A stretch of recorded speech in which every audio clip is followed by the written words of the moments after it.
안녕하세요. 우리 삶의 깊이를 더하는 지혜와 통찰의 시간입니다.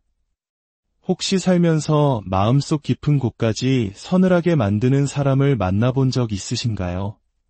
그저 이기적인 것을 넘어 그 존재 자체가 주변의 빛을 모두 빨아들이는 듯한 어둠을 가진 사람 말입니다.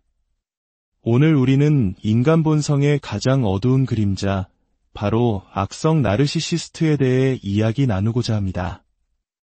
이 이야기가 누군가에게는 꼭 필요한 지혜가 될 수 있습니다.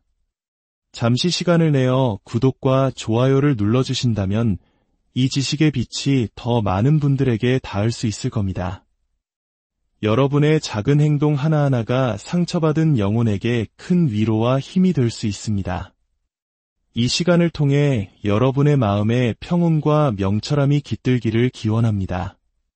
우리 모두의 내면에는 완벽하지만은 않은 어두운 구석이 존재합니다. 건강한 사람이라면 자신의 그런 부족한 면을 인지하고 삶의 여러 상황 속에서 미숙한 반응을 보일 수 있다는 사실을 인정하죠. 하지만 나르시시스트는 다릅니다. 그들은 자신의 어두운 내면을 향해 끝없이 걸어들어가 결국 스스로가 만든 긴장과 불화, 그리고 분열의 중심에 서게 됩니다. 일반적으로 나르시시즘을 이렇게 설명할 수 있다면 오늘 우리가 다룰 악성 나르시시스트는 그 스펙트럼의 가장 극단에 위치한 존재들입니다. 평범한 나르시시스트와는 근본적으로 다른 그들을 훨씬 더 상대하기 어렵게 만드는 특별한 요소들이 있습니다. 어쩌면 지금 이 순간에도 누군가는 악성 나르시시스트적인 부모나 직장 상사 혹은 배우자 때문에 고통받고 있을지 모릅니다. 오늘 우리는 그들의 실체를 파헤치고 그들로부터 우리 자신을 현명하게 지켜낼 방법을 함께 모색해보고자 합니다.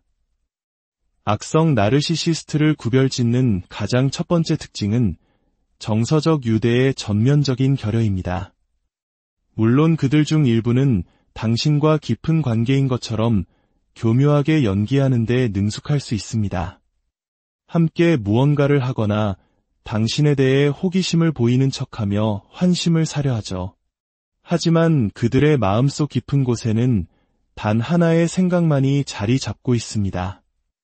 내 세상의 모든 사람들은 오직 이용하기 위해 존재한다.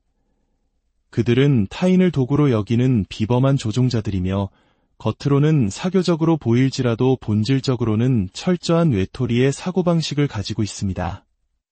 나는 당신들이 필요 없어. 그저 내 일에 간섭만 하지 말라는 태도가 그들의 본심입니다. 한국 문화에서 관계의 핵심이라 할 수 있는 정의라는 개념은 그들의 세계에 존재하지 않습니다. 두 번째 특징은 권력과 지배에 대한 강렬한 집착입니다.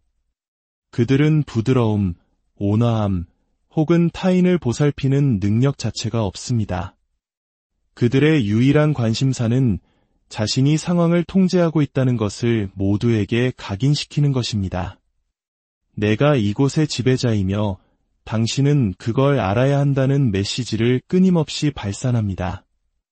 이 때문에 그들에게서 가장 두드러지게 나타나는 감정은 바로 분노입니다. 그들의 분노는 매우 거칠고 폭력적으로 나타나거나 혹은 얼음장처럼 차가운 경멸의 형태로 아주 오랫동안 지속될 수 있습니다. 어쩌면 우리 사회에서 문제시되는 갑질 문화의 가장 극단적인 형태가 바로 이들의 모습일지도 모릅니다. 세 번째로, 악성 나르시시스트는 극단적인 비관주의자입니다. 그들은 세상의 거의 모든 것에서 문제점을 찾아낼 수 있습니다. 그들의 머릿속 세상은 이렇습니다. 이 세상은 썩어 빠졌고 오직 모든 것을 통제하는 자만이 살아남는다. 나는 사람들을 믿지 않으며 세상은 내 뜻대로 돌아가지 않을 가능성이 높다. 그러므로 내가 할 수 있는 모든 것을 동원해 지배해야만 한다. 이러한 사고방식 때문에 그들은 자신이 모든 것을 책임지고 통제해야 한다는 강박에 시달립니다. 네 번째 특징은 옳고 그름에 대한 그들의 이중적인 태도입니다. 그들에게 양심이 없는 것일까 하고 궁금해할 수 있습니다. 물론 그들의 양심은 극도로 미발달한 상태이지만 그들은 옳고 그름의 차이를 분명히 알고 있습니다. 그 증거로 그들은 자신이 저지른 잘못된 일들을 필사적으로 숨기려 합니다. 이는 무엇이 사회적으로 옳다고 여겨지고 무엇이 그르다고 여겨지는지 인지하고 있다는 뜻입니다. 하지만 궁극적으로 그들은 옳고 그름 자체에는 아무런 관심이 없습니다. 그들에게 중요한 것은 오직 자신의 힘과 지배력을 어떻게 과시하고 유지할 것인가 하는 문제뿐입니다.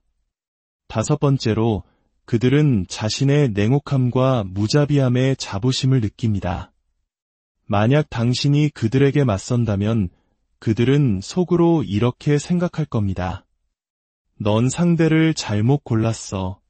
내 방식대로 따르지 않으면 내 인생을 지옥으로 만들어주지. 그들은 자신이 이 세상에서 가장 지독하고 못된 사람이라는 평판을 오히려 즐기며 당신이 그 사실을 똑똑히 알게 만들 것입니다. 이 모든 특징을 종합하는 가장 핵심적인 차이점이 있습니다. 일반적인 사람들은 때때로 실수로 타인에게 상처를 주지만 악성 나르시시스트의 잔인함과 비정함은 결코 실수가 아니라는 점입니다. 그것은 의도된 행동이며 철저히 계획된 프로그램의 일부입니다. 나를 통제하려 들지 마라. 나에게 맞서는 자는 반드시 대가를 치르게 될 것이다. 그들은 이런 생각을 아주 적극적으로 실천에 옮깁니다.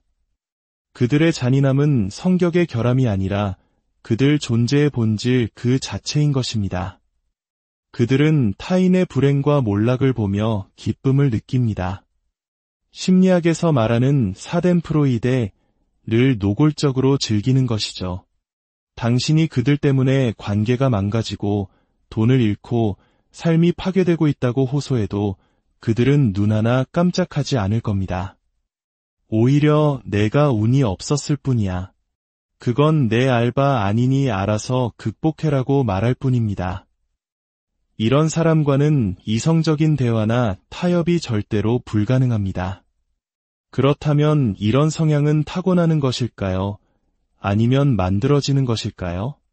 아마도 둘 다의 조합이겠지만 많은 전문가들은 선천적인 기질, 즉 타고난 본성에 더 무게를 둡니다. 마치 어떤 아이는 태어날 때부터 다정하고 친절한 반면 어떤 아이는 뼛속까지 악동인 것처럼 말입니다.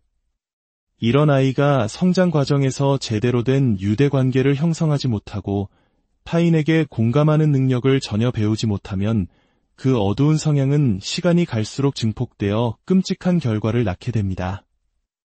그들은 자신의 과거를 돌아보거나 내면을 성찰하는 것 자체를 경멸합니다. 심리상담 같은 건 시간 낭비라고 치부해버리죠. 평범한 나르시시스트는 가끔 후회를 느낄 수도 있지만 악성 나르시시스트에게 후회란 없습니다. 그들이 유일하게 후회하는 것이 있다면 그것은 바로 당신을 알게 된 것 그 자체일 겁니다. 만약 당신이 상대하는 사람이 바로 이 악성 나르시시스트라는 사실을 깨닫게 되었다면 어떻게 해야 할까요? 가장 먼저 그들과 의미 있는 관계를 맺을 수 있다는 기대를 완전히 버려야 합니다. 그들을 변화시키겠다는 희망은 환상에 불과합니다. 그들의 양심은 너무나 미발달해서 극적인 변화는 일어나지 않을 것입니다. 둘째, 그들이 당신을 공격할 때 말로써 자신을 방어하려 하지 마십시오. 언어적인 공격과 방어의 게임에 말려드는 순간 당신은 100% 패배하게 됩니다. 대신 행동으로 자신을 방어해야 합니다. 그것은 바로 그들로부터 최대한 멀리 떨어지는 것입니다. 가능한 모든 수단을 동원해 물리적, 정서적 거리를 확보해야 합니다. 셋째, 그들 앞에서 당신의 개인적인 정보를 드러내지 마십시오. 그들은 언젠가 반드시 그 정보를 당신을 공격하는 무기로 사용할 것입니다. 넷째, 복수를 꿈꾸지 마십시오. 당신이 가하는 작은 복수는 그들에게 2배, 3배의 보복을 할 명분을 줄 뿐입니다. 당신이 해야 할 일은 복수가 아니라 그 관계로부터 빠져나올 출구를 찾는 것입니다. 교도소에서 흉악범들을 오랫동안 상담해온 전문가들은 공통적으로 말합니다. 세상에는 바뀔 가능성이 거의 없는, 그저 문제를 일으키기 위해 태어난 것처럼 보이는 사람들이 분명히 존재한다고 말입니다. 악성 나르시시스트가 바로 그런 부류입니다. 이런 어두운 존재와 얽혀 있다면 당신의 삶은 결코 쉽지 않을 것입니다. 하지만 기억하십시오.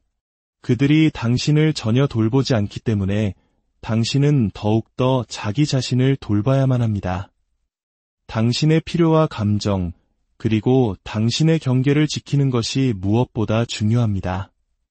오늘 우리가 나눈 이야기가 당신이 상대하고 있는 존재의 실체를 명확히 이해하고 당신의 삶을 지키기 위한 건강한 조치를 취하는 데 도움이 되기를 바랍니다.